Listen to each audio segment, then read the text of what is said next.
qui grouillent dans la nuit. Il y a les mains pleines de sang qui portent des bœufs saignants. Il y a le bruit des gros camions qui transportent le poisson. Et il y a les trognons de choux qui roulent vers les égouts. Tout est dit dans cette chanson. On va évoquer les forts des Halles, etc. Ça a été un drame, hein, cette destruction des Halles de Paris. Mais avant de parler destruction, parlons de construction. Oui. Voilà, ça a commencé quand ça a commencé au cours du haut Moyen-Âge, hein, surtout avec le roi Louis VI. On est au XIIe siècle. Louis VI le Gros, un type assez entier. Hein. Un jour, il fait une guerre, il mène une guerre, puis il y a un gars qui essaye de le faire prisonnier. Donc il lui accroche la jambe alors qu'il était à cheval. Et l'autre, il prend sa hache, il lui fracasse le crâne et il dit « Tu sais pas qu'aux échecs, on ne prend pas le roi ». Donc vous voyez quand même... C'est un sens de l'humour en plus. Alors voilà, c'est lui qui décide que les marchés parisiens se soient rassemblés au cœur de Paris. Et alors là, on est sur un territoire assez étonnant, un territoire à la fois maraîcher, mais aussi qui est inondable. D'ailleurs, on a la rue des Petits Champs tout à côté. Si ça s'appelle la rue des Petits Champs, c'est bien qu'on y cultivait jadis. Donc voilà qu'il y installe le premier marché parisien.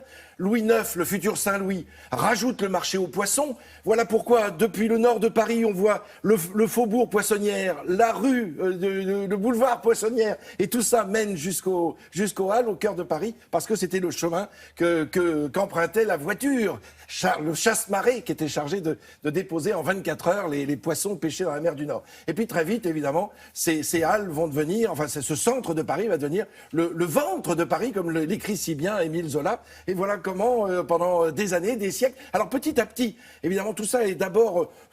On agrège un peu des bâtiments, on ouvre de nouvelles boutiques, on fait une halle au drap, une halle à la volaille, aux œufs, vous voyez, tout ça fait que ça grandit jusqu'au moment où Napoléon III tape un grand coup sur la table en disant « Quand même, il va falloir organiser tout ça, construisez-moi quelque chose, des pavillons qui seraient capables d'accueillir chaque denrée, par exemple. » Donc on va bâtir 12 pavillons. Il demande à Victor Baltard et il lui dit « Je veux du fer, rien que du fer ». Bon, il y aura un petit peu plus, il y aura aussi du verre, et puis on verra d'autres matières.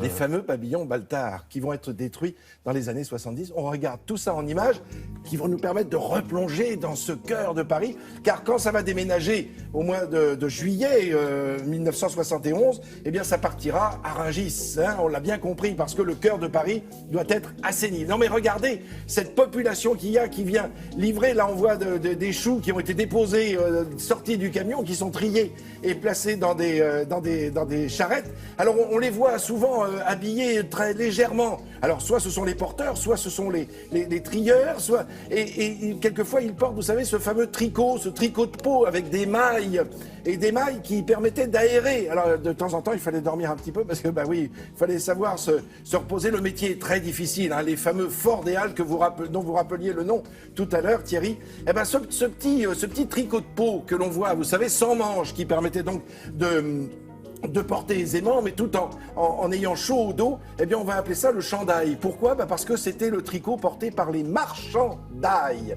Les marchands d'ail vont nous donner ce fameux chandail. Alors là, évidemment, les siècles ont passé, on voit les fameux travaux de démolition, puis de reconstruction de ce qui va apparaître bien des années plus tard. Là, voilà, ce sont les pavillons Baltard qui sont détruits en grande partie, puisqu'il y avait 12 pavillons qui avaient été érigés par Victor Baltard, à la demande de Napoléon III, puis d'Haussmann, évidemment. Et de ces 12 pavillons, un seul va être complètement transféré à Nogent, on le sait, on le voit encore aujourd'hui. Et une partie de l'un de ces 12 pavillons a été réinstallé au Japon, a été racheté et installé au Japon, où il est encore visible. Donc voilà ce fameux trou des Halles, finalement, qui en 1971 ne possède plus rien. Ce cœur battant de Paris est sorti de Paris, direction Rungis. Alors on avait déjà exclu, souvenez-vous, au siècle précédent, on avait déjà exclu les abattoirs. On ne voulait pas que les boucheries continuent à abattre les animaux, chacune dans leur coin. Donc tout ça avait été centralisé à la Villette. Et là on voit au lendemain, dans les années 2010, 2012, jusqu'en 2016, cette fameuse canopée qui a été installée aujourd'hui, qui est à voir. Il faut aller visiter si par hasard vous qui nous regardez, venez à Paris cet été, eh bien sachez que c'est à voir. C'est une grande canopée qui est là sur le trou des Halles et qui donne un aspect, comment dirais-je, presque naturel à cette partie de Paris, à ce cœur de Paris. Alors on précise que c'était une vraie douleur quand même, le déménagement des Halles à Rungis, et on salue nos amis de Rungis. Qui nous regardent, évidemment. On va les voir assez régulièrement, bien sûr. Et le déménagement a été fait en à peine 24 heures. Ça a été une myriade de camions, 20 000 personnes qui ont participé au transfert de ce marché le plus grand d'Europe. Les Halles de Paris sont parties à Rungis. À plus tard, Frédéric. Merci beaucoup. Ben, nous, on va se retrouver dans un petit instant pour